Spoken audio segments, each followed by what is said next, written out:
L'histoire s'intitule « L'employé de l'agent de change ». Peu de temps après mon mariage, j'avais acheté une clientèle dans le quartier de Paddington. Le vieux monsieur Farquhar, qui me l'avait cédé, avait été autrefois un excellent praticien de médecine générale. Mais son âge compliqué d'un mal qui ressemblait à la danse de Saint-Guy avait éloigné les patients de son cabinet.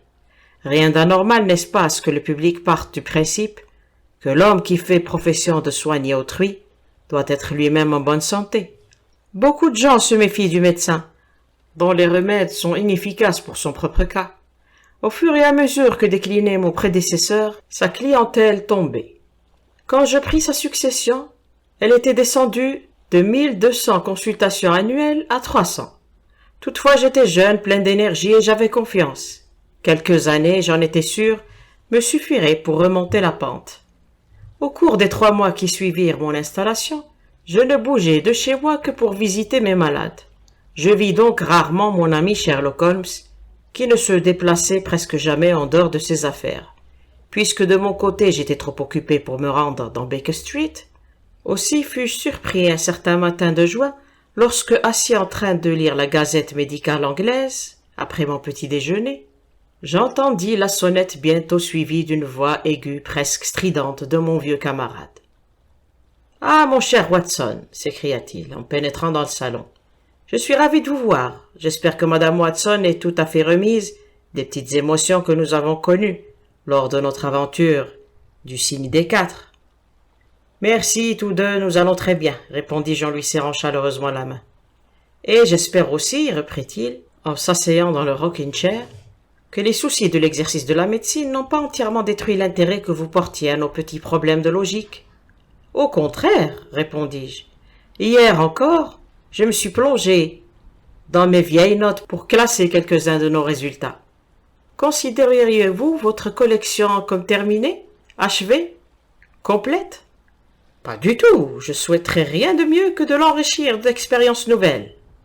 Aujourd'hui, par exemple ? Oui, aujourd'hui, si cela vous plaît. Et aussi loin qu'à Birmingham ? Certainement, si vous le désirez. Et la clientèle ? J'assure celle de mon voisin quand il s'en va. Il est toujours prêt à acquitter ses dettes. Ah, voilà qui est parfait, s'exclama Holmes en se laissant aller dans son fauteuil et en me regardant attentivement à l'abri de ses paupières à demi closes. Je m'aperçois que ces derniers temps votre santé n'a pas été brillante. Les rhumes de l'été sont toujours assez fatigants.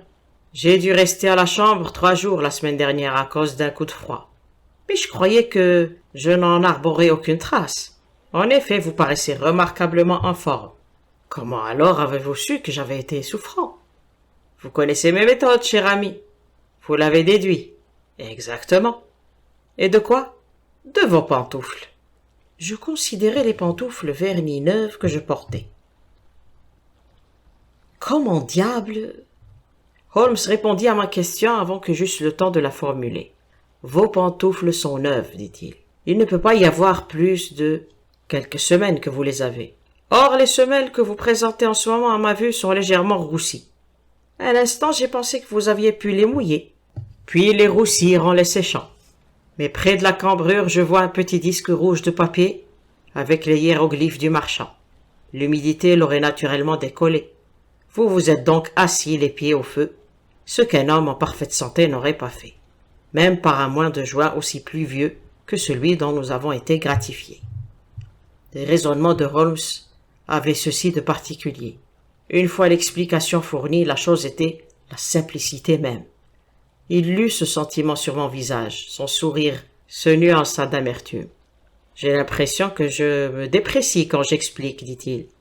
Des résultats sans cause sont beaucoup plus impressionnants. Êtes-vous prêt à partir pour Birmingham? Bien sûr. De quelle affaire s'agit-il? Je vous la raconterai dans le train. Mon client est dehors dans une voiture. Pouvez-vous venir tout de suite? 1 minute et je suis à vous.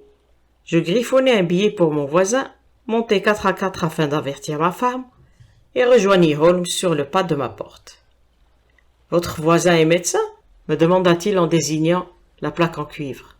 Oui, il a acheté une clientèle comme moi. Une clientèle établie depuis longtemps?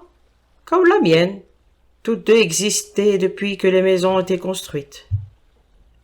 Ah, dans ce cas, vous vous êtes assuré de la meilleure des deux. Je pense que oui, mais comment le savez-vous? Par les marches, mon cher, les vôtres sont 3 fois plus usées que les siennes. Mais voici dans cette voiture mon client, Monsieur Hall Pycroft. Permettez-moi de vous présenter à lui.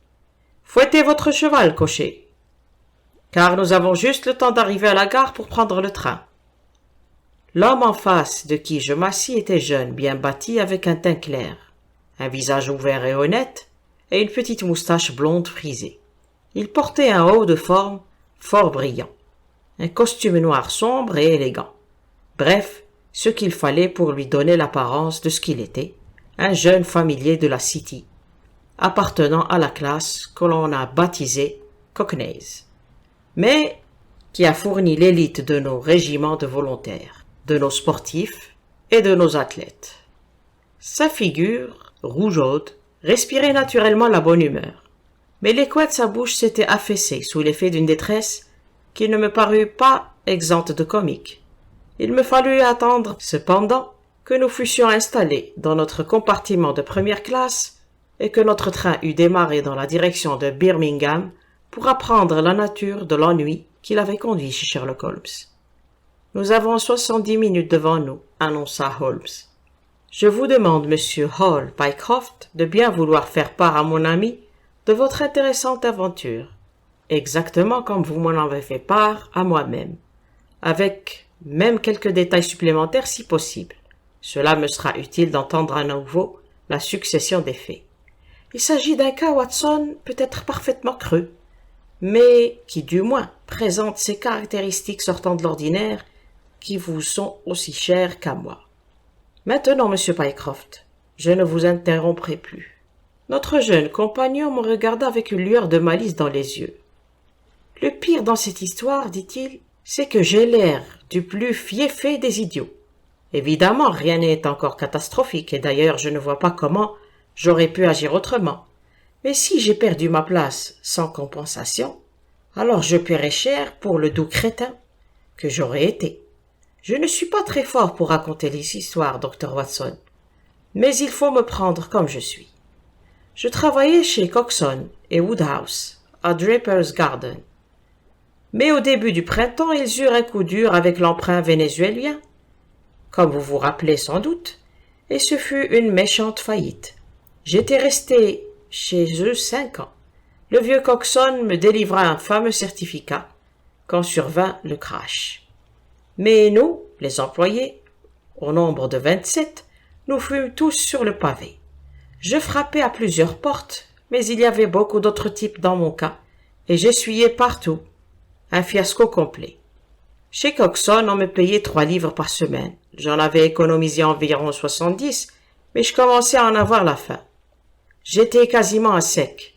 C'était tout juste si je pouvais acheter des timbres pour écrire aux petites annonces et des enveloppes pour y coller mes timbres. J'avais troué mes semelles à force de monter les escaliers des bureaux, toujours rien en vue. Finalement, je sus qu'il y avait une place libre chez Mawson et Williams, le grand agent de change de Lombard Street. Les histoires de bourse, ça n'est peut-être pas votre rayon, mais je peux vous garantir que Mawson et Williams comptent parmi les maisons les plus prospères de Londres. À l'annonce qui m'avait paru, il fallait répondre par lettre. J'envoyai mon certificat et mon curriculum vitae, mais sans grand espoir. Par retour de courrier, je reçus une réponse m'informant que si je me présentais le lundi suivant, je pourrais immédiatement entrer en fonction, à condition que mon aspect extérieur fût satisfaisant. Personne ne sait comment ces choses-là se décident. Il y en a qui affirment que le directeur se contente de plonger sa main dans le tas et de prendre le premier nom qui sort. En tout cas, le mien était sorti. Rien ne pouvait me faire davantage plaisir. Pour appointement de début, on me proposait 1 livre de plus par semaine que chez Coxon, avec des fonctions à peu près analogues. Et maintenant j'en viens à la partie bizarre de mon histoire. Je logeais en garni sur la route de Hampstead, 17 Potter's Terrace. Bon, le soir même, du jour où j'avais reçu ma promesse d'emploi, je fumais un cigare le cœur en paix, lorsque la propriétaire monta dans ma chambre avec une carte de visite sur laquelle je lus « Arthur Piner, agent financier ». Je n'avais jamais entendu parler de ce Piner, et je me demandais bien ce qu'il pouvait me vouloir, mais naturellement je le fis monter. Le voilà qui entre, taille moyenne, cheveux bruns, yeux noirs, barbe noire, avec un je ne sais quoi d'un peu juif dans le nez. Il a des manières vives, il parle bref, comme un monsieur qui connaît la valeur du temps. « Monsieur Hall Pycroft, je crois. »« Oui, monsieur. » Je lui avance une chaise. « Vous étiez récemment chez Coxon et Woodhouse. »« Oui, monsieur. »« Et engagé maintenant par Mawson. »« Exact. »« Bon, fait-il. Voilà, j'ai entendu quelques histoires peu banales sur vos capacités financières. Et vous vous rappelez par cœur le directeur de Coxon. Il était intarissable à votre sujet. Évidemment, j'étais bien aise de l'entendre. Au bureau, j'avais toujours bien travaillé, mais je n'aurais jamais cru que dans la City, on parlait autant de moi. « Vous avez une bonne mémoire, me demanda-t-il. « Assez, dis-je modestement. « Êtes-vous demeuré en contact avec la bourse pendant que vous n'avez pas travaillé? »« Oui, tous les matins, je lis la cote des valeurs. »« Voilà qui dénote d'une réelle application, s'écrie-t-il. Voilà comment on s'enrichit. Vous ne m'en voudrez pas si je vous mets à l'épreuve, n'est-ce pas? À combien aujourd'hui les iShares? 105 contre 105, 1 sur 4. Et le consolidé de Nouvelle-Zélande? 104. Et les Broken Hills anglais? 7 contre 7 et 6. Merveilleux, s'exclame-t-il, en levant les bras. Exactement ce que j'avais répondu. Mon garçon, vous êtes bien calé pour prendre une place d'employé chez Mawson. Cette explosion m'étonne, comme vous pouvez le penser. Ma foi, dis-je à M. Piner, d'autres gens ne m'apprécient pas autant que vous. J'ai dû me bagarrer dur avant de trouver ce job, et je suis rudement content de l'avoir obtenu. Peu, mon cher, vous devriez voler plus haut, voyons. Vous n'êtes pas dans votre vraie sphère. Moi, ce que je vous offre est peu de choses par rapport à vos capacités. Mais par rapport à ce que vous offre Mawson, c'est le jour à côté de la nuit. Dites-moi, quand vous présentez-vous chez Mawson? Lundi. Ah, je parierais bien une petite somme que vous n'irez pas chez Mawson. Pas chez Mawson? Non, monsieur, lundi, vous serez directeur commercial de la société de quincaillerie Franco-Midland Salle, qui groupe 134 succursales dans les villes et villages de France, sans compter celles de Bruxelles et San Remo. J'en ai le souffle coupé, je murmure. Mais je n'en ai jamais entendu parler. Rien d'étonnant, tout cela a été tenu très secret. Le capital a été entièrement souscrit par des particuliers. C'est une trop jeune affaire pour y admettre le public. Mon frère Harry Piner est l'animateur et l'administrateur délégué. Il savait que j'étais dans le bain, et il m'a demandé de lui trouver un brave type pas cher, c'est-à-dire un homme jeune, actif, plein de mordant et d'énergie. Parker m'a parlé de vous. Voilà pourquoi je suis ici ce soir. Nous ne pouvons vous offrir qu'un salaire de misère, 500 pour débuter. Je hurle. 500 livres par an? Seulement pour commencer. Mais vous aurez une commission de 1% sur toutes les affaires enlevées par vos agents. Et vous pouvez me croire, cette commission doublera votre salaire. Mais je ne connais rien à la quincaillerie. Tut, mon garçon, vous y connaissez en chiffres. J'ai des bourdonnements dans la tête. Je voudrais bien rester calme et tranquille sur ma chaise, mais c'est difficile. Soudain, un petit frisson de doute me chatouille. « Il faut que je sois franc avec vous, lui dis-je. Mawson ne m'offrait que 200 livres. Mais Mawson est une affaire sérieuse, sûre. En réalité, si je sais si peu de choses sur votre société que... »« Ah, parfait, bravo, s'écria-t-il dans une sorte d'extase. Vous êtes exactement l'homme qu'il nous faut. On ne vous la fait pas à vous. Et vous avez bien raison. Tenez, voici un billet de 100 livres. Si vous pensez que nous ne pouvons nous entendre, vous n'avez qu'à le glisser dans votre poche, et ce sera une avance sur votre salaire. C'est fort généreux de votre part, dis-je. Quand dois-je débuter mon nouvel emploi? Soyez à Birmingham demain à 1h. J'ai dans ma poche une lettre que vous remettrez à mon frère. Vous le trouverez au 126B, Corporation Street, où sont situés les bureaux provisoires de la société. Naturellement, c'est lui qui vous confirmera votre engagement. Mais entre nous, l'affaire est conclue. Vraiment, je ne sais comment vous exprimer ma gratitude, monsieur Piner, lui dis-je. Mais pas du tout, mon garçon, vous n'avez que ce que vous méritez. Il y a une ou deux choses de simple formalité que je vous demanderai de régler. Avez-vous une feuille de papier ici? Bon, écrivez. Je sous-signe et déclare accepter les fonctions de directeur commercial de la société de quincaillerie Franco-Midland, contre des appointements minima de 500 livres. Je fais ce qu'il demande et il met le papier dans sa poche. Encore un détail, reprend-il. Qu'avez-vous l'intention de faire avec Mawson? Dans ma joie, j'avais complètement oublié Mawson. Je vais écrire une lettre de démission. Voilà précisément ce que je ne veux pas. Figurez-vous que je me suis disputé à propos de vous avec le directeur de Mawson. J'étais monté lui parler de vous et il a été très désagréable, insultant même. Il m'a accusé de vouloir vous embobliner pour vous faire quitter sa firme.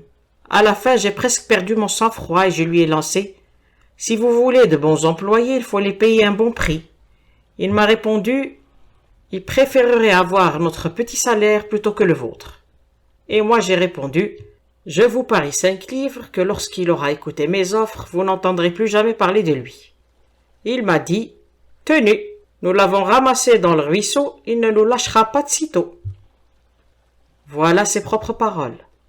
L'impudent coquin, jamais je ne l'ai vu de ma vie. D'ailleurs, pourquoi m'occuperais-je de lui? Si vous préférez que je ne lui écrive pas, certainement je ne lui écrirai pas.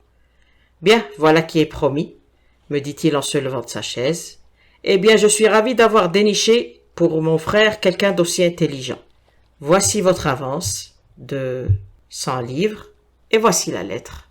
Prenez note de l'adresse 126B Corporation Street et souvenez-vous de l'heure de votre rendez-vous. Demain à 1h. Bonne nuit. Je vous souhaite de gagner tout l'argent que vous méritez. Voilà tout ce qui s'est passé entre nous, si mes souvenirs sont exacts. Vous imaginez, Dr. Watson, comme j'ai été content. Une chance aussi peu ordinaire. Je passais la moitié de la nuit à remuer tout ça dans ma tête, et le lendemain je partis pour Birmingham par un train qui me laissait suffisamment de temps pour arriver à l'heure. Je déposai mes affaires dans un hôtel de New Street et me rendis à l'adresse indiquée. J'étais en avance d'1 quart d'heure, mais je me suis dit que ça n'avait pas d'importance.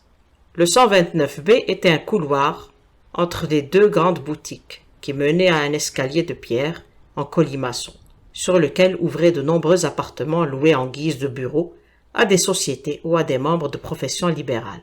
Les noms des locataires étaient badigeonnés sur un tableau, mais je ne vis pas le nom de la salle Franco-Midland de quincaillerie. Je demeurai interdit. J'en avais le cœur gros comme une montagne. Je me demandais si toute cette affaire était une mystification. Et puis un homme survint et m'adressa la parole. Il ressemblait beaucoup au type que j'avais vu la veille au soir. Il avait la même voix, la même silhouette, mais il était imberbe et les cheveux étaient plus clairs. « Seriez-vous Monsieur Hall Pycroft » me demanda-t-il. « Oui. »« Ah, je vous attendais. Et vous êtes un peu en avance. J'ai reçu ce matin une lettre de mon frère. Il chante vos louanges. J'étais en train de chercher vos bureaux. Nous n'avons pas encore notre nom inscrit ici, car ce n'est que la semaine dernière que nous avons pu nous procurer ces locaux provisoires. Venez avec moi, nous allons parler de l'affaire. Je le suis jusqu'en haut d'un escalier sous les ardoises. Là, 2 petites pièces vides et poussiéreuses, sans tapis et sans rideaux, dans lesquelles il me pousse. Moi, j'avais pensé à un grand bureau, avec des tables étincelantes, des employés rangés derrière, comme j'y étais habitué. Alors je regarde plutôt interloqué 2 chaises branlantes et une petite table qui, avec un registre et une corbeille à papier, composait tout l'ameublement. « Ne vous découragez pas, monsieur Pycroft » s'écrie ma nouvelle connaissance en voyant la tête que je faisais. « Rome ne s'est pas construit en un jour. Nous avons beaucoup d'argent derrière nous, quoique nous nous en fassions, pas énormément, des pattes dans nos bureaux.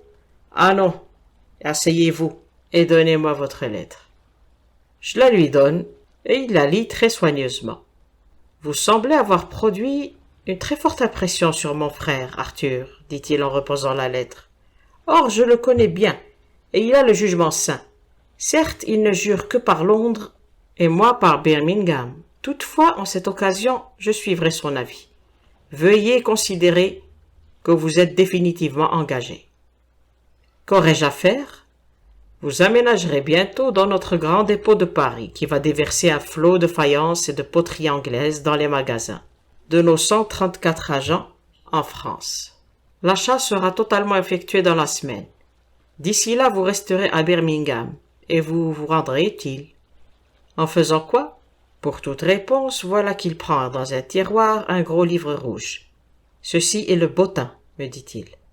Le bottin est la liste des habitants de Paris. Leur profession est inscrite après le nom. Je voudrais que vous emportiez ce livre chez vous et que vous releviez les noms de toutes les quincailleries, avec leur adresse. Cela me servirait beaucoup d'avoir cette liste. Sûrement il en existe déjà dans les annuaires, non? On ne peut pas se fier à elles. Leur système est différent du nôtre. Mettez-vous là-dessus et venez m'apporter vos listes lundi prochain à midi. Au revoir, monsieur Pycroft. Si vous continuez à montrer du zèle et de l'intelligence, vous trouverez que la société est un bon patron. Je rentre à l'hôtel, avec sous le bras le gros livre rouge et dans le cœur des sentiments fort contradictoires. D'un côté, je suis définitivement engagé et j'ai 100 livres en poche. De l'autre, l'aspect des bureaux, l'absence du nom sur le tableau et d'autres détails qui auraient frappé un homme d'affaires m'ont fâcheusement impressionné sur la situation de mes employeurs. Mais après tout, j'ai mon argent, advienne que pourra. Je m'attelle donc à ma tâche. Tout le dimanche, je demeure penché au-dessus du bottin. Et lundi, j'en suis arrivé à la lettre H. Je retourne chez mon patron. Je le retrouve dans la même pièce vide. Il me dit de continuer jusqu'au bout et de revenir mercredi. Mercredi, je n'ai pas encore terminé. Je travaille d'arrache-pied jusqu'au vendredi, c'est-à-dire hier. Alors j'apporte mon travail à monsieur Harry Piner. Je vous remercie beaucoup, me dit-il. Je crains d'avoir sous-estimé les difficultés de cette tâche. Vous avez fait là un travail qui sera d'un secours matériel considérable. Et qui a pris du temps. Maintenant, reprit-il, je vais vous demander de me dresser la liste des maisons d'ameublement, car elles vendent toutes de la quincaillerie. Très bien. Venez demain soir à 7 heures pour me dire où vous en serez. Ne vous surmenez pas, 2 heures de music-hall dans la soirée ne vous feront pas de mal après vos travaux. Le voilà qui se mit à rire tout en m'en parlant, et je m'aperçois, non sans sursauter, que sa deuxième dent du côté gauche a un très vilain plombage en or. Sherlock Holmes se frotta les mains avec ravissement, tandis que moi je contemplais avec ahurissement notre client. Oui, vous avez bien raison de paraître sidéré, docteur Watson, me dit-il. Mais pourtant c'est ainsi. Quand j'avais causé avec l'autre type à Londres, il avait ri à l'idée que je n'irais pas chez Mawson, et j'avais remarqué que sa dent était plombée, très exactement comme celle que j'ai vue hier. Vous comprenez? Le reflet de l'or dans les deux cas fixa mon attention. Quand je réfléchis que la voix et la silhouette étaient les mêmes, et que les seules caractéristiques qui différenciaient pouvaient provenir d'un coup de rasoir ou d'une perruque, je me dis que c'était certainement un seul et même homme. Bien sûr, on comprend que deux frères se ressemblent, mais pas au point d'avoir la même dent plombée de la même façon. Il me congédia, et je me retrouvai dans la rue, ne sachant pas trop si je marchais sur la tête ou les talons. Je revins à mon hôtel, me plongeai la tête dans l'eau froide et j'essayai de penser. Pourquoi m'avait-il envoyé de Londres à Birmingham? Pourquoi était-il arrivé à Birmingham avant moi? Pourquoi s'est-il écrit une lettre à lui-même? C'était trop de problèmes pour ma tête. Je n'y comprenais rien. Et soudain l'idée me traversa, que ce qui était pour moi noir comme la nuit pourrait être clair comme le jour pour monsieur Sherlock Holmes. J'ai eu juste le temps de prendre le train de nuit, de le voir ce matin et de vous ramener tous les deux à Birmingham. Lorsque l'employé de l'agent de change eut terminé le récit de sa surprenante aventure, il y eut un instant de silence. Puis Sherlock Holmes m'adressa un clin d'œil et s'adossa au coussin, avec la figure à la fois satisfaite et critique d'un connaisseur qui vient de s'humecter le palais avec un grand cru de l'année. « Pas mal, Watson, n'est-ce pas? Il y a dans cette affaire certains détails qui me plaisent. Je pense que vous conviendrez, comme moi, qu'un entretien avec M. Harry Piner au siège provisoire de la Franco-Midland ne manquerait pas de piquant pour nous deux. »« Mais comment pourrons-nous... » demandai-je. « Oh, rien de plus facile, » s'exclama joyeusement Hall Pycroft. « Vous êtes mes deux amis qui cherchent un emploi. Rien de plus normal que je vous présente à l'administration. »« Bien sûr, d'accord, fit Holmes. Je voudrais voir de près ce personnage et tenter de percer son petit jeu. Quelle qualité, mon ami, possédez-vous donc pour que vos services soient si hautement évalués? Ou serait-ce possible que... Il se mit à se ronger les ongles et à regarder obstinément par la portière. Nous n'obtînmes pas plus de 2 ou 3 paroles de lui avant notre arrivée à New Street. À 7 heures ce soir-là, nous déambulâmes tous les trois dans Corporation Street, vers les bureaux de la société. Ce n'est pas la peine d'arriver en avance, nous expliqua notre client. Il vient là que pour me voir apparemment, car les lieux sont inoccupés jusqu'à l'heure fixée pour notre rendez-vous. Voilà qui est suggestif, observa Holmes. Je vous l'avais bien dit, s'exclama subitement l'employé de banque. Le voici qui marche devant nous. Il nous désigna un homme plutôt petit, blond, bien habillé, qui se hâtait dans l'autre trottoir. Tandis que nous le surveillions, il regarda du côté d'un gamin qui hurlait les titres de la dernière édition du journal du soir, s'élança au milieu des voitures et des autobus pour en acheter un. Puis le journal dans une main, il disparut par une porte. « C'est là !» s'écria Hall Pycroft. « Il monte au bureau de la société. Venez avec moi, je vais tout régler le plus facilement du monde. » Nous grimpâmes 5 étages à sa suite. Notre client frappa à une porte entr'ouverte. « Entrez !» Nous nous trouvâmes alors dans la pièce nue et vide qui nous avait été décrite. Devant la table unique était assis l'homme que nous avions aperçu dans la rue. Le journal du soir était étalé sous ses yeux. Quand il leva la tête, il me sembla que je n'avais jamais vu de visage portant autant de signes d'accablement, et de quelque chose au-delà de l'accablement, une horreur telle que peu de gens en éprouvent au cours de leur existence. Son front était luisant de sueur, ses joues avaient la couleur blanchâtre d'un ventre de poisson. Dans ses yeux brillait un sauvage regard fixe. Il regarda son employé comme s'il ne le reconnaissait plus, et je constatai, d'après l'étonnement qu'exprimait la figure de notre guide, que cette contenance n'était pas du tout celle à laquelle il était habitué. « Vous paraissez souffrant, monsieur Piner, s'exclama-t-il. « Oui, je ne me sens pas très bien, répondit l'autre en faisant des efforts évidents pour se ressaisir. Il passa sa langue sur les lèvres avant de demander. « Quels sont ces messieurs que vous avez amenés avec vous? »« L'un est monsieur Harris, de Bermondsey, et l'autre monsieur Price, de cette ville, annonça notre employé avec aisance. Ce sont 2 amis à moi, des hommes d'expérience, mais ils sont chômeurs depuis quelque temps et ils espèrent que peut-être vous pourriez utiliser leurs capacités dans la société. Bien possible, fit M. Piner avec un sourire affreux à voir. Oui, nous pourrons sans doute faire quelque chose pour vous. Quelle est votre spécialité, monsieur Harris? Je suis comptable, répondit Holmes. Ah, nous aurons justement besoin d'un teneur de livres. Et vous, monsieur Price? Employé de bureau, répondis-je. J'ai tout lieu d'espérer que la société pourra vous engager. Je vous le ferai savoir dès que nous serons entrés dans la voie des décisions. Et maintenant, je vous prie de me laisser, pour l'amour de Dieu, laissez-moi seul.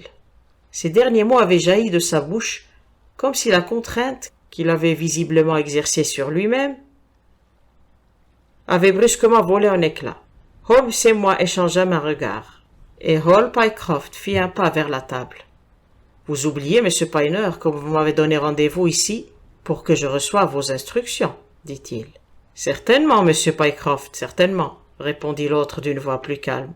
Vous pouvez attendre un moment, et il n'y a pas de raison pour que vos amis n'attendent pas avec vous. Je serai tout à fait à votre disposition dans 3 minutes, si tant est que je puisse abuser de votre patience jusque-là. » Il se leva avec un air très courtois, s'inclina en passant devant nous, ouvrit une porte située à l'autre bout du bureau et la referma derrière lui.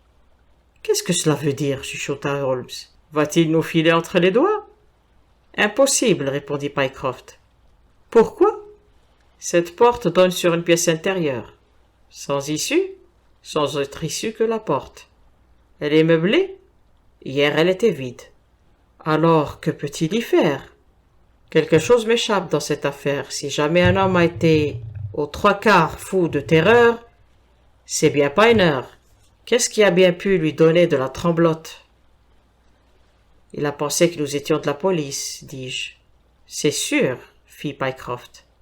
Holmes secoua la tête. Il n'est pas devenu blême. Il était blême quand nous sommes entrés. Il est possible que... Sa phrase fut interrompue par un toc-toc assez fort qui venait de la porte intérieure. « Pourquoi diable frappe-t-il à sa propre porte » cria l'employé. À nouveau et beaucoup plus fort retentit le toc-toc. Cette porte fermée commençait à nous énerver. Je me tournai vers Holmes et je vis sa figure se figer, tandis qu'il se penchait en avant, avec une excitation intense. Puis soudain, nous entendîmes une sorte de gargouillement et un vif tambourinage sur du bois. Holmes bondit, comme un forcené à travers la pièce et poussa sur la porte. Elle était assujettie de l'intérieur. Ensemble, nous pesâmes dessus de toute notre force et de tout notre poids. Une charnière sauta, puis une autre. Enfin la porte céda. Nous nous élançâmes par-dessus les débris. La pièce était vide. Notre embarras ne dura qu'une seconde. Dans un angle, l'angle le plus proche du bureau, où nous avions attendu, il y avait une deuxième porte. Holmes sauta, l'ouvrit. Par terre gisait une veste et un gilet. Un crochet fixé derrière la porte était pendu, avec ses propres bretelles autour du cou, l'administrateur délégué de la société de quincaillerie, Franco Midland. Il avait les genoux remontés, la tête qui faisait un angle atroce avec le reste du corps. Le battement de ses talons contre la porte avait été le bruit qui avait interrompu notre conversation. En cet instant, je l'avais attrapé par la taille soulevée, tandis que Holmes et Pycroft dénouaient les bandes élastiques, qui avaient presque disparu entre les plis blanchâtres de la peau. Puis nous le transportâmes dans l'autre pièce. Il resta là étendu. Sa figure avait le teint plombé de l'ardoise. À chaque souffle, ses lèvres rouges se gonflaient et se dégonflaient. Une véritable ruine à côté de ce qu'il était quelques minutes plus tôt. « Qu'est-ce que vous en pensez, Watson ?» me demanda Holmes. Je me penchai pour procéder à un bref examen. Le pouls était faible, irrégulier, mais sa respiration se faisait moins saccadée et ses paupières frémissaient, assez pour laisser voir un peu de blanc de l'œil. Il était -5. Mais à présent il vivra. Tenez, ouvrez la fenêtre, s'il vous plaît, et apportez-moi la carafe d'eau. Je lui déboutonnai le col, j'aspergeai sa figure et je fis exécuter ses bras. Tous les mouvements classiques, destinés à ranimer les asphyxiés, jusqu'à ce qu'il émît un souffle long et normal. « Ce n'est plus qu'une question de temps, » dis-je en me détournant de lui. Holmes se tenait près de la table, les deux mains enfoncées dans ses poches, et le menton baissé contre sa poitrine. « Je suppose que nous devrions maintenant appeler la police, dit-il. Pourtant, j'avoue que je préférerais mettre aux policiers une affaire complètement élucidée. »« Tout ça, c'est énigme et compagnie, » s'écria Pycroft, en se grattant la tête. « Pourquoi voulait-il me faire monter et me garder ici, et puis... » « Peu, » fit Holmes avec impatience. « Tout est devenu assez clair, sauf ce dernier geste subit. Vous comprenez donc le reste ? Le reste est l'évidence même. Qu'est-ce que vous en dites, Watson ?» Je haussai les épaules. « Moi, je n'y comprends rien. »« Oh, voyons, si vous considérez les premiers éléments, ils ne mènent qu'à une seule conclusion. »« Quelle est votre théorie, alors ? » Toute l'affaire repose sur 2 points. Le premier, c'est la déclaration qu'on fait écrire à Pycroft et par laquelle celui-ci entre au service de cette absurde société. Vous ne voyez pas son importance ? Je crains que non. Allons, pourquoi en avait-il besoin ? Pas pour la bonne règle, car ces sortes d'arrangements sont habituellement verbaux. En quel honneur y aurait-il eu une exception ? Ne voyez-vous pas, mon jeune ami, qu'ils étaient très désireux d'obtenir un spécimen de votre écriture, et que c'était pour eux le seul moyen de l'avoir ? Mais pourquoi ? D'accord, pourquoi ? Quand nous aurons répondu à ce pourquoi, nous aurons progressé vers la solution de notre petit problème. Quelqu'un voulait apprendre à imiter votre écriture, et il lui fallait auparavant s'en procurer un exemplaire. Et maintenant, si nous passons au 2e point, nous découvrons que chacun éclaire l'autre. Le 2e point est celui-ci. Piner vous demande de ne pas démissionner de votre emploi. Piner veut laisser croire au directeur de Mawson qu'un monsieur Hall Pycroft, qu'il n'a jamais vu, prendra son service lundi matin. « Mon Dieu !» s'exclama notre client. « Quelle inaudible ! À présent mesurez-vous l'importance de votre déclaration manuscrite ?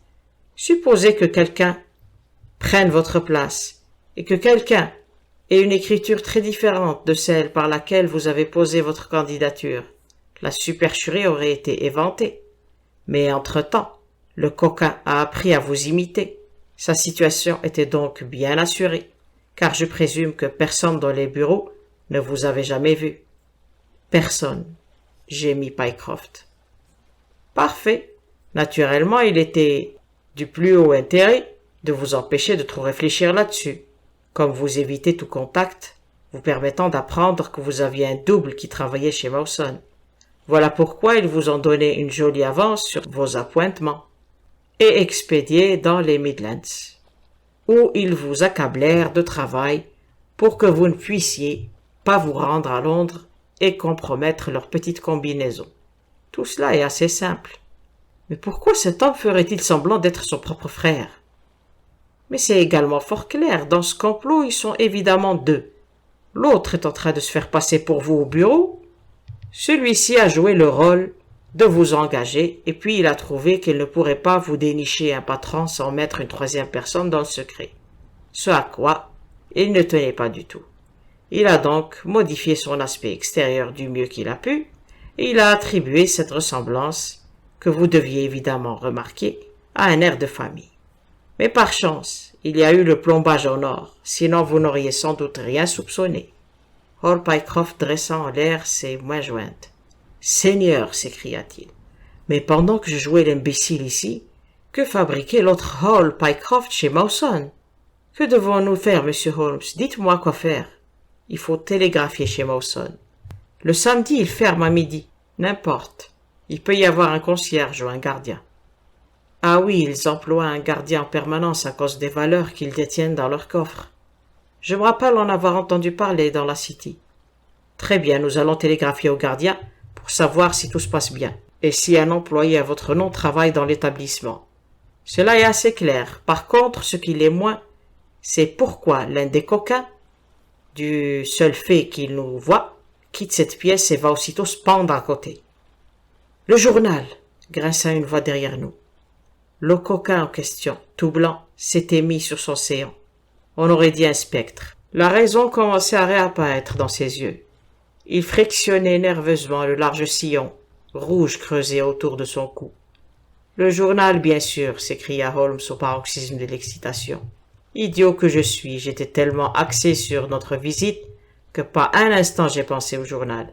Naturellement, c'est dans le journal que nous trouverons la clé de l'énigme. » Il l'étala sur la table et un cri de triomphe s'échappa de ses lèvres. « Regardez, Watson, c'est un journal de Londres, l'une des premières éditions de l'Evening Standard. Voici ce qui nous manquait. Regardez les titres. Un crime dans la City, on assassine chez Mawson and Williams, un gigantesque coup monté, capture du criminel. Allez, Watson, nous sommes tous également anxieux de savoir. Alors, s'il vous plaît, lisez l'article à haute voix. » D'après son emplacement dans le journal, il s'agissait de l'affaire la plus importante de la capitale. Une formidable tentative de brigandage, qui se solde par la mort d'un homme et la capture du criminel, a eu lieu cet après-midi dans la City. Depuis quelque temps, Mawson and Williams, les agents de change bien connus, assumaient la garde de valeur dont le total dépassait 1 million de livres sterling. Le directeur était si conscient de la responsabilité qui lui incombait, en raison des grands intérêts en jeu, des coffres forts du dernier modèle avaient été mis en service, et qu'un surveillant armé montait la garde nuit et jour dans le bâtiment. Il est établi que la semaine dernière, un nouvel employé du nom de Hall Pycroft fut engagé par la société. Ce Pycroft, en définitive, n'était autre que Beddington, le célèbre faussaire et cambrioleur qui, en compagnie de son frère, venait de purger un emprisonnement de 5 ans. Par des moyens qui n'ont pas encore été précisés, il parvint à obtenir sous un faux nom une situation dans l'établissement. Il l'utilisa à prendre empreintes et diverses serrures et à connaître l'emplacement de la chambre forte et des coffres. Chez Mawson, les employés quittent leur travail le samedi à midi. Le sergent Towson, de la police de la City, fut donc plutôt surpris de voir quelqu'un muni d'un sac de voyage descendre les marches à 1h20. Ses soupçons s'éveillèrent. Le sergent suivit son homme. Avec l'aide de l'agent Pollock, il réussit, en dépit d'une résistance désespérée, à l'arrêter. Immédiatement, il apparut qu'un vol audacieux et considérable avait été commis. Près de 100 000 livres de bons des chemins de fer américains, plus une grosse quantité d'autres titres, furent inventoriés dans le sac. L'examen des lieux amena à la découverte du corps du malheureux gardien plié en deux et enfoncé, le plus grand des coffres, où il n'aurait pas été trouvé avant lundi si le sergent Dawson n'avait pas manifesté autant de zèle et de courage. Le crâne de la victime avait été fracassé par un coup de tisonnier, asséné par derrière. Sans aucun doute, Bedington avait pu entrer en simulant d'avoir oublié quelque chose. Il avait tué le gardien, dévalisé le gros coffre, mis le cadavre à la place des valeurs, et il se disposait à partir avec son butin. Son frère, qui est habituellement son associé, n'apparaît pourtant pas dans cette affaire, du moins d'après ce qu'on peut dire aujourd'hui. Mais la police enquête afin de savoir où il se tient actuellement. Eh bien, nous pouvons épargner à la police quelques difficultés de ce côté-là, fit Holmes en lorgnant vers le corps recroquevillé près de la fenêtre. La nature humaine est un étrange composé, Watson.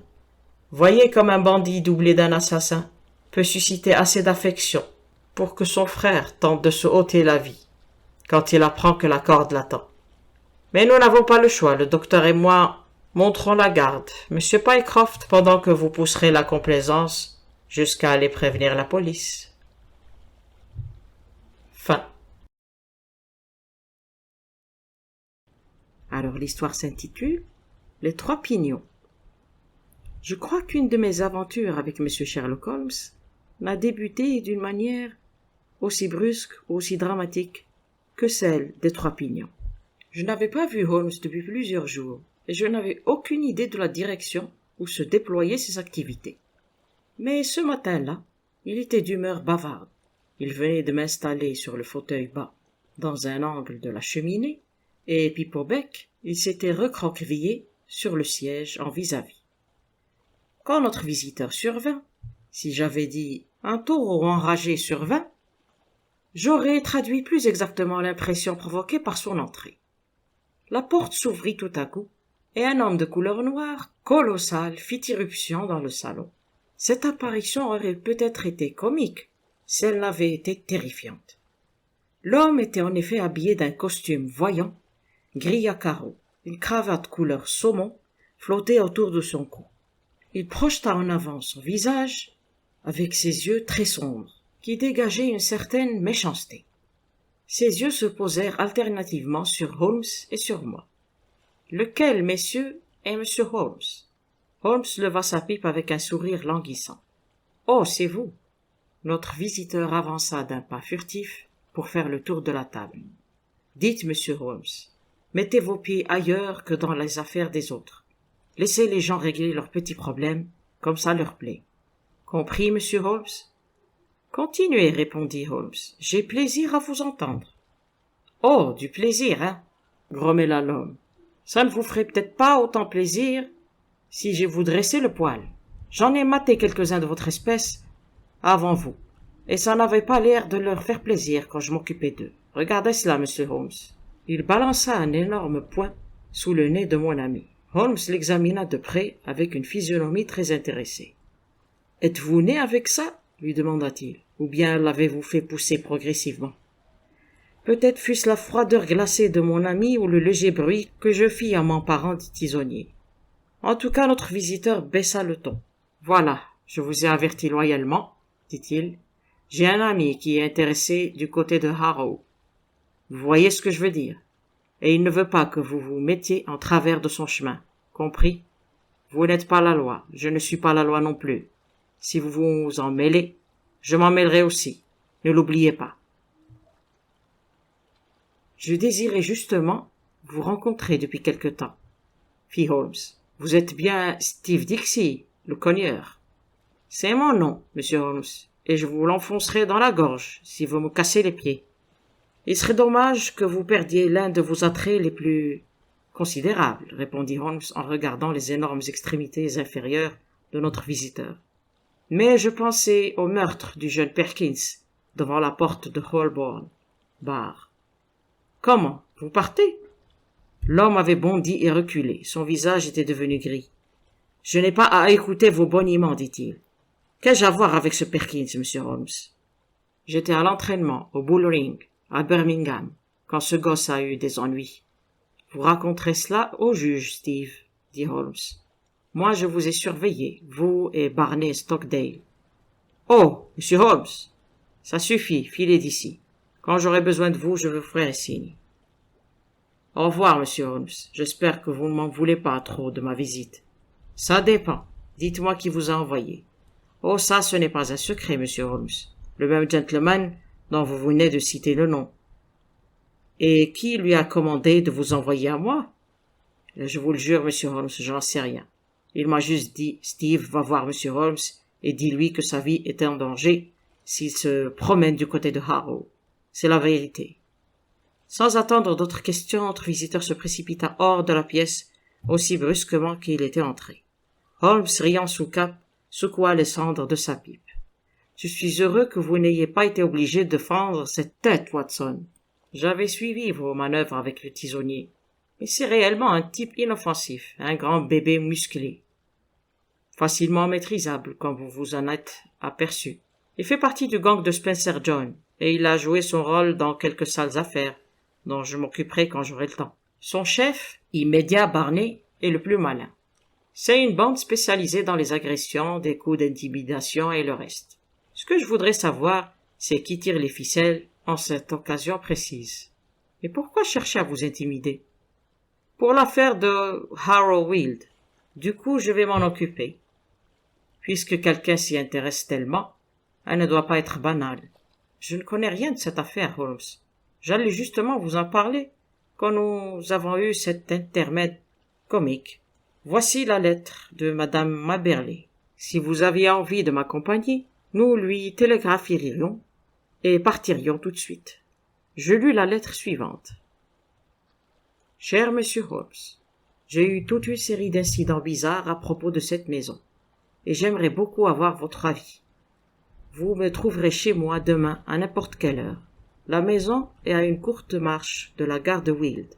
Je crois que mon regretté mari, Mortimer Maberley, a été l'un de vos premiers clients.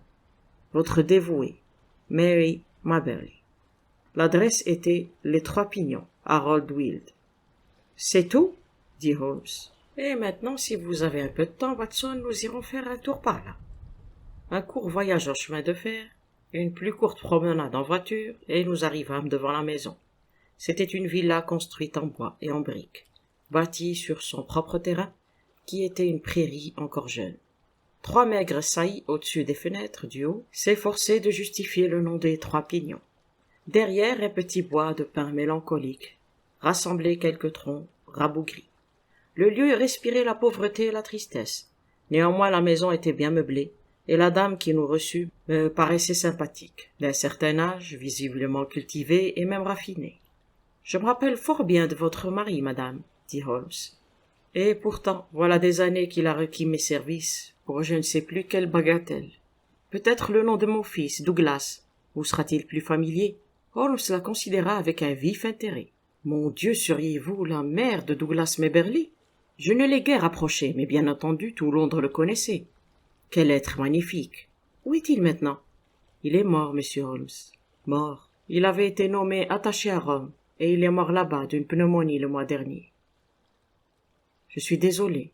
Il m'était impossible d'associer la mort avec un homme pareil. Jamais je n'ai connu quelqu'un de plus amoureux de la vie que lui. Il vivait intensément, par toutes ses fibres. Trop intensément, monsieur Holmes. Voilà ce qu'il a miné. Vous vous rappelez comme il était, généreux, splendide. Vous n'avez pas vu l'être morose, maussade, cafardeux qu'il était devenu. Il eut le cœur brisé, et l'espace d'un mois, il était transformé en cynique. Une affaire d'amour, une femme, ou un démon. Enfin, ce n'est pas pour vous parler de mon pauvre fils que je vous ai demandé de venir, monsieur Holmes. Le docteur Watson et moi-même, nous sommes à votre disposition. Divers incidents très étranges se sont produits. Voici plus d'1 an que j'habite cette maison. Comme je désirais mener une existence retirée, je connais peu mes voisins. Il y a 3 jours, j'ai reçu la visite d'un agent immobilier. Il m'a dit que cette demeure conviendrait parfaitement. à l'un de ses clients, et que si je pouvais m'entendre avec lui, les questions d'argent seraient vite résolues. J'ai trouvé bizarre cette démarche, étant donné qu'il existe dans la région bon nombre de maisons vides à vendre ou à louer. Mais tout de même, sa proposition m'a intéressé. J'ai donc indiqué un prix supérieur de 500 livres à la somme que j'avais déboursée, et il n'a pas discuté le chiffre. Mais il a ajouté que son client désirait acheter aussi l'ameublement, et il m'a prié de fixer mon prix. Une partie de mon mobilier provient de ma famille, comme vous pouvez le voir, il est en bon état. Aussi ai-je arrondi mon chiffre, il a acquiescé aussitôt. J'ai toujours eu la passion des voyages, j'avais fait une si bonne affaire qu'il me semblait que j'aurais de quoi vivre confortablement jusqu'à la fin de mes jours. Hier, l'agent s'est présenté avec l'acte tout prêt. Je l'ai montré à mon avocat, M. Soutreau, qui dit « C'est un papier très bizarre. Vous avez compris que si vous le signez, vous ne pouvez légalement rien retirer de la maison, pas même vos objets personnels. » Quand l'agent est revenu le soir, je lui ai fait remarquer, et je lui ai précisé, que je n'entendais guère vendre le mobilier. « Non, pas du tout, m'a-t-il répondu, le prix d'achat englobe tout. Mais mes vêtements, mes bijoux, nous pourrons vous consentir une dérogation pour vos objets personnels. Mais rien ne devra être retiré de la maison sans avoir préalablement vérifié. Mon client est très généreux, mais il a ses marottes et ses façons d'agir. Avec lui, c'est tout ou rien. » Alors rien, ai-je déclaré. Et l'affaire en est restée là. Toutefois, elle m'a paru si extraordinaire que j'ai pensé. Mais une interruption peu banale se produisit. Holmes leva sa main pour obtenir le silence, puis il traversa la pièce, ouvrit brusquement la porte et tira, à l'intérieur, une grande femme décharnée, qu'il avait saisie par l'épaule. Elle entra en se débattant comme un grand poulet, maladroit, qu'on aurait arraché à sa cage. « Laissez-moi, que faites-vous donc ?» gémit-elle. « Eh bien, Suzanne, que veut dire cela? Et madame, je venais demander si les visiteurs restaient ici pour le déjeuner, quand cet homme m'a sauté dessus. Il y a plus de 5 minutes que je l'entends. Mais je ne voulais pas interrompre un si intéressant récit. Un tout petit peu asthmatique, Suzanne, n'est-ce pas?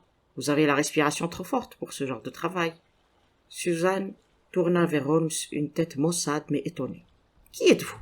Et de quel droit me tourmentez-vous ainsi? » »« Uniquement parce que je désirais poser une question en votre présence. Avez-vous confié à quelqu'un? »« Madame Eberly, votre intention de m'écrire ou de me consulter? »« Non, monsieur Holmes, à personne. » »« Qui a posté votre lettre? »« Suzanne. »« Bien sûr. Maintenant, Suzanne, à qui avez-vous écrit ou qui avez-vous fait prévenir que votre maîtresse allait me demander conseil? »« C'est un mensonge. Je n'ai prévenu personne. » »« Écoutez, Suzanne, les asthmatiques, parfois, ne vivent pas longtemps. C'est un gros péché de raconter ces histoires. À qui avez-vous écrit? »« Suzanne, s'écria sa maîtresse, vous êtes une mauvaise femme. Vous m'avez trahi. Je me rappelle maintenant que vous avez parlé à quelqu'un par-dessus la haie. »« C'est mon affaire, reprit Suzanne. Et si je vous disais que c'était à Barney Stockdale que vous parliez? Demanda Holmes. Eh bien, puisque vous le savez, pourquoi m'interrogez-vous? J'en étais pas sûr, mais à présent je sais. Écoutez-moi bien, Suzanne, cela vous rapportera 10 livres si vous me dites qui se tient derrière Barney. Quelqu'un qui pourrait m'offrir 1000 livres chaque fois que vous m'en proposeriez 10. Un homme si riche? Non, vous avez souri. Une femme riche alors. Maintenant que nous en sommes arrivés là, vous pouvez bien me donner son nom et gagner vos 10 livres. Je vous verrai en enfer d'abord. Oh, Suzanne, quel langage! Je m'en vais. J'en ai assez de vous tous. Je ferai prendre ma valise demain. Elle se dirigea vers la porte. Bonsoir, Suzanne. L'élixir parégorique est un bon remède, attention, reprit-il en quittant son air enjoué, dès que la femme furieuse eut refermé la porte. Ce gang travaille vite. Voyez comme il sert le jeu. Votre lettre porte le cachet de la poste de 10 heures du soir. Suzanne passe le mot à Barney. Barney a le temps d'aller trouver son chef et de prendre ses instructions. Lui ou elle, je pense qu'il s'agit d'une femme. Quand je revois le petit sourire de Suzanne, s'imaginant que je me trompais. Dresse son plan, Black Steve est convoqué, et le lendemain matin à 11 heures, je reçois l'avertissement. C'est l'ouvrage vite fait, vous savez. Mais ouvrage qui rime à quoi? Voilà la question. Qui était le propriétaire précédent? Un officier de la marine, à la retraite. Il s'appelait Ferguson. Vous ne savez rien de spécial sur lui? Je n'ai rien entendu dire. Je me demandais s'il n'avait pas enterré quelque chose ici. De nos jours, certes, quand les gens enterrent un trésor, c'est dans un coffre en banque. Mais il y a toujours des fantaisistes, de par le vaste monde. Sans eux, nous nous ennuierons un peu. D'abord, j'ai pensé à un trésor enfoui quelque part, mais pourquoi, dans ce cas, vouloir votre ameublement? Vous ne possédez pas par hasard un Raphaël ou une édition originale de Shakespeare sans le savoir? Non, je crois que je ne possède rien de plus précieux qu'un service à thé du derby de la couronne. Ce qui justifierait difficilement tout ce mystère. D'autre part, pourquoi ne précisons pas ce qu'on veut? Si l'on convoite votre service à thé, on n'a qu'à vous en offrir un prix sans vous empêcher de sortir une autre chose. Non, plus j'y pense et plus je suis sûr que vous possédez sans le savoir un objet que vous ne vendriez pas si l'on vous proposait de l'acheter. C'est aussi mon avis, dis-je. Vous voyez, le docteur Watson est de mon avis, ce qui règle tout. Mais, monsieur Holmes, quel peut être cet objet? Voyons si, simplement par analyse mentale, nous ne pouvons pas aller plus loin. Il y a 1 année que vous habitez ici. Presque 2 ans. Tant mieux. Pendant cette longue période, personne ne vous a rien demandé. Maintenant, tout à coup, en 3 ou 4 jours, on vous soumet des propositions pressantes. Qu'en pensez-vous? Cela signifie seulement, répondis-je, que l'objet qui intéresse l'acquéreur vient d'arriver dans la maison. Voilà encore une fois qui règle tout, fit Holmes. Madame Méberley, un nouvel objet vient-il d'arriver ici? Non, je n'ai rien acheté de neuf cette année. Vraiment? Extraordinaire. Eh bien, je crois que nous ferions mieux de laisser les choses se développer un peu pour avoir une vue plus claire de l'affaire. Cet avocat que vous avez consulté est-il capable? Monsieur Sutro est très capable. Avez-vous une autre domestique? Ou cette charmante Suzanne qui vient de claquer votre porte était-elle la seule employée à votre service? J'ai une jeune bonne. Essayez d'obtenir de Sutro qu'il passe 1 nuit ou 2 dans votre maison. Vous aurez peut-être besoin d'être protégé. Contre qui? Qui sait, l'affaire est obscure. Si je ne peux pas découvrir ce qu'on recherche, je devrais la prendre par l'autre bout et m'efforcer d'aboutir à la principale personne en cause. Cet agent immobilier vous a-t-il laissé son adresse? Simplement son nom et sa profession. Haynes Johnson, agent immobilier expert. Je ne pense pas que nous le trouvions dans le répertoire. Les hommes d'affaires honnêtes indiquent sur leur carte l'endroit où ils travaillent. Eh bien, faites-moi connaître chaque développement ultérieur de l'affaire. Je m'occupe de vous, jusqu'à ce que l'énigme soit éclaircie. Fiez-vous à moi. Quand nous passâmes dans l'entrée, les yeux de Holmes, qui ne laissaient rien échapper, se posèrent sur plusieurs malles et valises entassées dans un angle. Des étiquettes étaient encore accrochées. Milan, Lucerne. Ces bagages viennent d'Italie. Ce sont des affaires de mon pauvre Douglas. Vous ne les avez pas encore déballées? Depuis combien de temps les avez-vous reçues? Elles sont arrivées la semaine dernière. Mais vous m'aviez dit, eh bien voilà certainement le maillon qui nous manquait. Comment savons-nous si elles ne contiennent pas un objet de valeur? C'est bien peu probable, monsieur Holmes. Mon pauvre Douglas n'avait que son traitement et une petite rente. Quel trésor aurait-il pu acheter? Holmes réfléchissait. Ne tardez pas, madame Maberly, lui dit-il enfin. Faites monter ces bagages dans votre chambre, examinez-les le plus tôt possible et dressez-en l'inventaire. Je viendrai demain pour que vous me mettiez au courant. Il était évident que les 3 pignons étaient sous surveillance. Quand nous eûmes contourné la haute haie au bout du sentier, le boxeur noir se tenait dans l'ombre. Nous tombâmes sur lui tout à fait soudainement. Dans cet endroit isolé, il paraissait sinistre, menaçant. Holmes mit une main à sa poche. « Cherchez votre revolver, monsieur Holmes ?»« Non, Steve, mon flacon de sel. »« Vous êtes un rigolo, monsieur, hein? Je vous jure que vous ne rigolerez pas, Steve, si je m'intéresse à vous. Ce matin, je vous ai loyalement averti. » « Eh bien, monsieur Holmes, je n'ai pas cessé de penser à ce que vous m'avez dit, et je ne voudrais plus parler de cette affaire de monsieur Perkins. Si je peux vous aider, je vous aiderai. Alors dites-moi qui est derrière toute cette affaire. Je le jure devant Dieu, monsieur Holmes, je vous ai dit toute la vérité. Je ne sais pas, mon patron Barney me donne les ordres et c'est tout. Alors rappelez-vous bien, Steve, que la dame dans cette maison et tout ce qui est sous ce toit est placé sous ma protection, ne l'oubliez pas. Très bien, monsieur Holmes, je m'en souviendrai. Je crois que je lui ai fait peur pour sa peau, observa Holmes, quand nous reprîmes notre marche. Je crois qu'il moucharderait son patron s'il savait qui il était. J'ai eu de la chance de connaître les agissements de la bande de Spencer John et de savoir que Steve en faisait partie.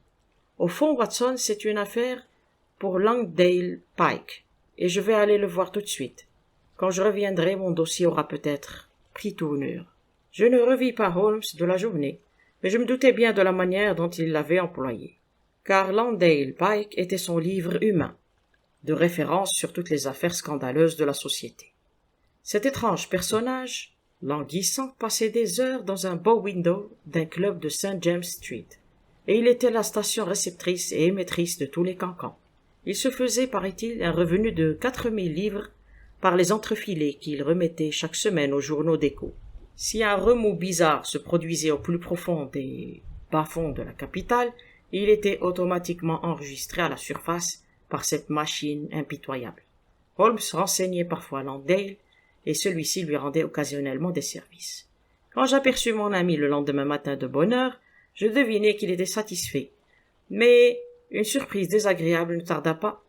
Elle prit l'aspect du télégramme suivant. Vous prie de venir d'urgence. La maison de la cliente a été cambriolée. Cette nuit.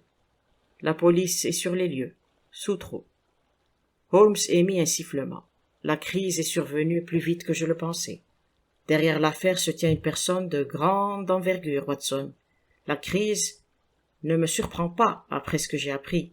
Ce Soutreau, bien sûr, n'est qu'un avocat. Je crains d'avoir commis une faute en ne vous demandant pas de passer la nuit sur place à monter la garde. Ce type s'est révélé un vrai roseau. Eh bien, nous n'avons qu'à nous rendre à Harlowfield. Les Trois Pignons ne ressemblaient guère à la maison bourgeoise de la veille. Un petit groupe de badauds s'était rassemblé près de la grille du jardin tandis que 2 agents examinaient les fenêtres et les parterres de géranium.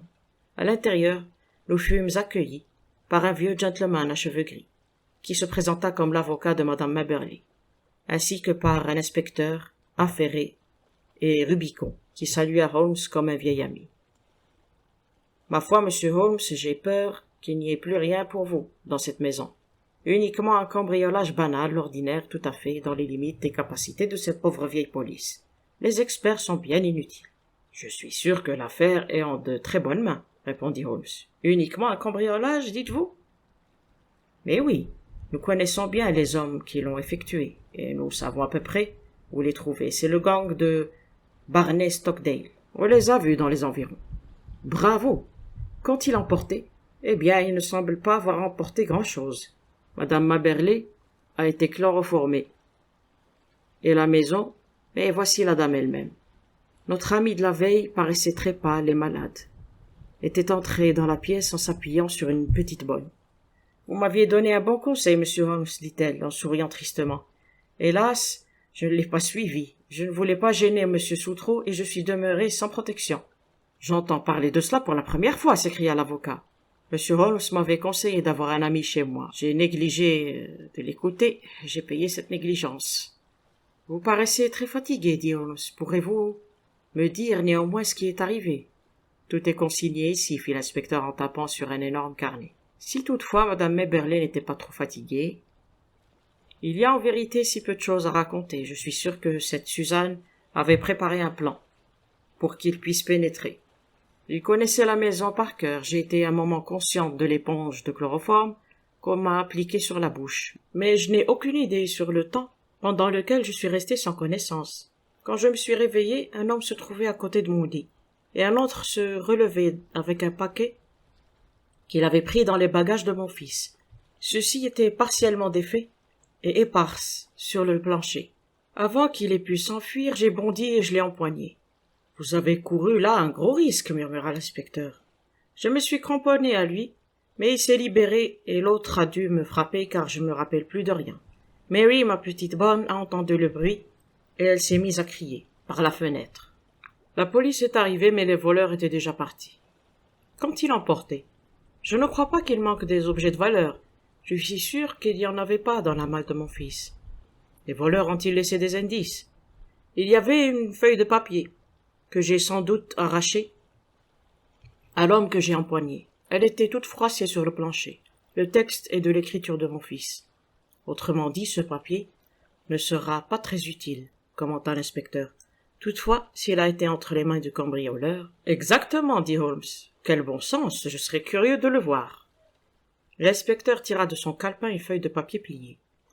Je ne laisse jamais passer un détail, dit-il pompeusement. En 25 ans de service, j'ai appris ma leçon. On peut toujours trouver une trace de doigt, n'importe où. Holmes examina la feuille de papier. Qu'en pensez-vous, inspecteur? On dirait la fin d'un roman, pour autant que j'en puisse en juger. Il s'agit certainement de la fin d'un conte bizarre, observa Holmes. Vous avez remarqué les chiffres du haut de la page, 245. Où sont les autres 244 pages? Eh bien, je suppose que les cambrioleurs les ont emportés, quand bien leur fasse. Il est tout de même étrange qu'on cambriole une maison pour voler des papiers pareils. Cela ne vous intrigue pas, inspecteur? Si, monsieur, mais je pense que dans leur hâte, les coquins ont agrippé ce qui leur est tombé sous la main. Je leur souhaite beaucoup de joie avec ce butin. Pourquoi se sont-ils intéressés aux affaires de mon fils? Interrogea madame Maberley. Parce qu'ils n'ont pas trouvé en bas des objets de valeur, et qu'ils ont tenté leur chance au premier étage. Voilà comment je comprends les choses. Quel est votre avis, monsieur Holmes? Il faut que je réfléchisse encore, inspecteur. Venez à la fenêtre, Watson. Côte à côte, nous lûmes ce morceau de papier. Le texte commençait au milieu d'une phrase. Le voici. Figure saignée considérablement par suite des coupures et des coups. Mais ce n'était rien à côté de ce que saigna dans son cœur, quand il vit ce merveilleux visage, le visage pour lequel il aurait volontiers sacrifié sa vie, assisté à son angoisse et à son humiliation. Elle souriait. Oui, par le ciel, elle souriait, comme le démon qu'elle était. Alors qu'il la regardait, ce fut alors que l'amour mourut et que naquit la haine. L'homme doit vivre pour quelque chose. Si ce n'est pas pour vos baisers, milady, ce sera sûrement pour votre perte et ma revanche totale. Étrange syntaxe, dit Holmes en souriant et en rendant le papier à l'inspecteur. Avez-vous remarqué comme le « il » s'est subtilement changé en « ma » L'auteur a été tellement captivé par son propre récit qu'il s'est imaginé en être le héros, au moment suprême. Bien pauvre texte, murmura l'inspecteur, qui replaça le manuscrit dans son carnet. Comment? Vous nous quittez, monsieur Holmes? L'affaire me semble en si bonne main que je ne vois pas pourquoi je resterai plus longtemps. Dites-moi, madame Maberley, ne m'aviez-vous pas dit que vous aimeriez voyager? Ça a été mon rêve depuis toujours, monsieur Holmes. Où auriez-vous envie d'aller? Au Caire, à Madère, sur la Riviera. Oh, si j'avais assez d'argent, je voudrais faire le tour du monde. Bonne idée, le tour du monde. Eh bien, au revoir, je vous enverrai peut-être un mot dans la soirée. Quand nous passâmes devant la fenêtre, j'aperçus l'inspecteur qui souriait et secouait la tête. Ces types intelligents ont toujours quelque chose de dérangé. Voilà ce que je lus sur les lèvres de l'inspecteur. Maintenant, Watson, en route pour la dernière étape de notre petit voyage, me dit Holmes, quand nous nous retrouvâmes dans le centre de Londres. Je pense que l'affaire peut être liquidée tout de suite, et je préfère que vous m'accompagniez, car vaut mieux toujours avoir un témoin quand on traite avec une femme comme Isadora Klein. Nous avions pris un cab et nous trottions vers Grosvenor Square. Holmes, plongé dans ses réflexions, s'agita soudain. « À propos, Holmes, je suppose que tout est lumineux maintenant dans votre esprit. » Non, je ne saurais l'affirmer. Je pense que nous nous rendons demain chez la dame qui se tient derrière tout cela. En effet, mais le nom d'Isadora Klein ne vous dit-il rien du tout? Elle a été la beauté célèbre, jamais une femme n'a pu rivaliser avec elle. C'est une pure espagnole. Elle a du sang des conquistadors. Et sa famille a gouverné Pernambuco pendant des générations. Elle a épousé Klein, le vieux roi allemand du sucre. Et bientôt elle est devenue la plus adorable et la plus riche de toutes les veuves de la terre. Un intervalle d'aventures a suivi, au cours desquels elle s'est livrée à ses fantaisies. Elle a eu plusieurs amants, et Douglas Maberley, l'un des hommes les plus remarquables de Londres, a compté au nombre des élus, d'après ce que l'on a raconté. Elle eut avec lui beaucoup plus qu'une simple aventure. Il n'avait rien d'un papillon mondain, c'était un homme fort et fier qui donnait tout et réclamait tout en échange. Mais elle est la belle dame sans merci, des romans. Une fois son caprice assouvi, elle rompt, et si le partenaire a du mal à comprendre, elle sait comment lui ouvrir les yeux. Il s'agissait donc de la propre histoire de Douglas Maberley. Tiens, vous vous décidez à faire la synthèse. J'ai appris qu'elle allait épouser le jeune duc de Lemont, qui pourrait être son fils. La mère de sa grâce peut négliger la différence d'âge, mais pas un gros scandale en perspective. Aussi, il était impératif. Ah, nous voici arrivés. C'était l'une des plus belles maisons de West End. Un valet prit nos cartes, comme un automate, puis revint nous dire que la dame était sortie. Bien, fit Holmes, dans ce cas, nous attendrons son retour. L'automate se détraqua. Sortie signifie sortie pour vous, dit-il. Bien, répéta Holmes. Cela signifie que nous n'aurons pas longtemps à attendre. Voulez-vous avoir l'obligeance de porter ce billet à votre maîtresse? Il griffonna 3 ou 4 mots sur une feuille de son carnet, la plia et la remit au valet. Qu'avez-vous écrit, Holmes? Tout simplement ceci. Alors ce sera la police? Je crois qu'elle nous recevra. Et elle nous reçut, 1 minute plus tard, avec une célérité surprenante. Nous fûmes introduits dans un salon pour compte des 1001 nuits, vaste et merveilleux, plongé dans une demi-obscurité que coupaient par places des lumières tamisées. La dame était parvenue, je pense, à cet âge de la vie où la beauté la plus orgueilleuse se complaît dans les éclairages doux. Quand nous entrâmes, elle se leva d'un canapé. Elle était grande, elle avait un maintien royal, son visage était adorablement artificiel, 2 yeux noirs nous assassinèrent. Quelle est cette intrusion? Et que veut dire ce message insultant? Interrogea-t-elle en brandissant le papier.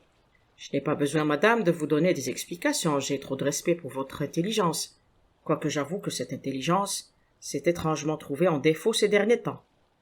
Comment cela, monsieur? En supposant que les bravages que vous avez loués pourraient m'empêcher, par la peur d'accomplir mon travail, jamais un homme n'embarrasserait ma profession, si à ses yeux le danger n'était pas un attrait. C'est donc vous qui m'avez obligé à me pencher sur l'affaire du jeune Waberley. Je n'ai nulle idée de ce dont vous parlez. Qu'ai-je à voir avec ces bravages que j'aurais loués? Holmes se détourna d'un air las. Décidément, j'avais surestimé votre intelligence. Tant pis. Bonsoir. Arrêtez. Où allez-vous? À Scotland Yard. Nous n'étions encore qu'à mi-chemin de la porte qu'elle nous avait rattrapés et pris Holmes par le bras. De l'acier, elle avait viré au velours. Allons, messieurs, asseyez-vous, parlons-en un peu. Je sens que je puis être franche avec vous, monsieur Holmes. Vous avez les sentiments d'un gentleman, comme l'instinct féminin est prompt à le découvrir. Je peux vous traiter en ami. Je ne puis vous assurer la réciprocité, madame, je ne suis pas la loi. Mais je représente la justice, dans la limite de mes modestes facultés. Je suis prêt à vous écouter, je vous dirai ensuite comment j'agirai. Sans doute était-ce puéril de ma part de menacer un homme aussi brave que vous. Ce qui surtout a été puéril, madame, c'est que vous vous êtes placé entre les mains d'une bande de coquins qui peuvent vous faire chanter ou vous dénoncer. Non, je ne suis pas si naïve. Puisque j'ai promis d'être sincère, je vais vous dire que personne sauf Barney, Stockdale et Suzanne, sa femme, ne se doute de l'identité de l'employeur. Quant à ces deux-là, eh bien, ce n'est pas la première. Elle sourit et fait un signe de tête empreint de charmante coquetterie. Je vois, vous les avez déjà mis à l'épreuve. Ce sont de bons chiens qui courent en silence. De tels chiens, tôt ou tard, mordent la main qui les nourrit. Ils seront arrêtés pour ce cambriolage. La police est à leur trousse. Ils accepteront les conséquences, c'est pour ça qu'ils sont payés. Je ne paraîtrai pas dans l'affaire. À moins que je ne vous y fasse paraître. Non, vous ne me ferez pas paraître. Vous êtes un gentleman. Il s'agit d'un secret de femme. Premièrement, vous devez rendre ce manuscrit. Elle éclata de rire et se dirigea vers la cheminée. Il y avait une masse calcinée qu'elle dispersa avec le tisonnier. Le rendrai-je, dit-elle. Pendant qu'elle se tenait devant nous, avec un sourire de défi, elle semblait si mutine et si exquise que je devinai que tous les criminels auxquels Holmes avait eu affaire, c'était elle qui allait lui donner le plus de mal. Cependant, je le savais immunisé contre le sentiment. Voilà qui scelle votre destin, déclara-t-il froidement. Vous êtes très prompte à l'action, madame. Mais cette fois, vous êtes allé trop loin. Elle jeta le tisonnier. Comme vous êtes dure, s'écria-t-elle. Puis-je vous raconter toute l'histoire? Je crois que je pourrais vous la raconter. Mais vous devez la lire avec mes yeux, monsieur Holmes. Vous devez la comprendre du point de vue d'une femme qui se voit toute l'ambition de sa vie risquant d'être anéantie au dernier moment. Une telle femme est-elle à blâmer si elle se protège? Le péché originel a été commis par vous. Oui, j'en conviens, Douglas était un charmant garçon, mais il ne convenait malheureusement pas à mes desseins. Il voulait m'épouser. M'épouser, monsieur Holmes, lui un bourgeois sans le sou. Il ne voulait rien de moi. Il s'entêta parce que je m'étais donné. Il paraissait penser que je devais me donner toujours, et à lui seul. C'est intolérable. Enfin, j'ai dû le lui faire comprendre.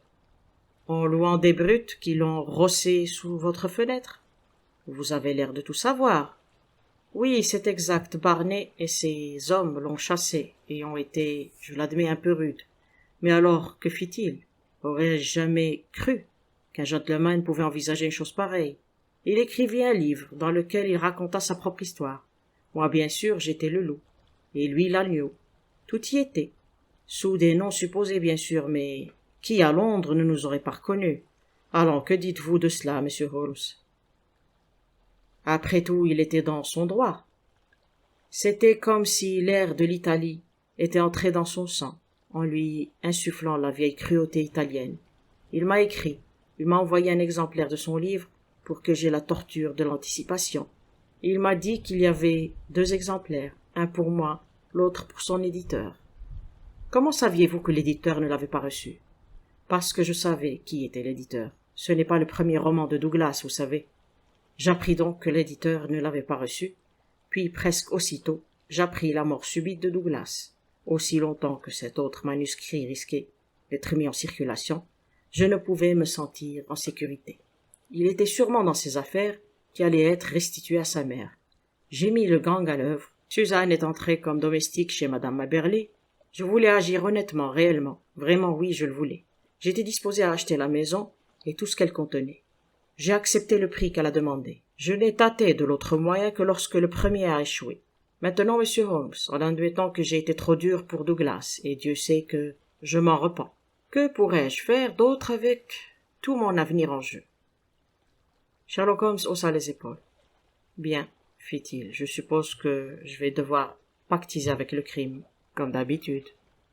Combien coûte un voyage autour du monde en première classe? La jeune femme le regarda avec ahurissement. Pas plus de 5000 livres, je suppose. Non, je ne crois pas. Parfait, vous voudrez bien me signer un chèque de ce chiffre, et je veillerai à ce qu'il parvienne à madame Maberly. Vous lui devez un petit changement d'air. En attendant, madame, il leva un doigt avertisseur. Faites attention, attention. Vous ne jouerez pas éternellement avec vos objets tranchants, sans abîmer ces mains délicates.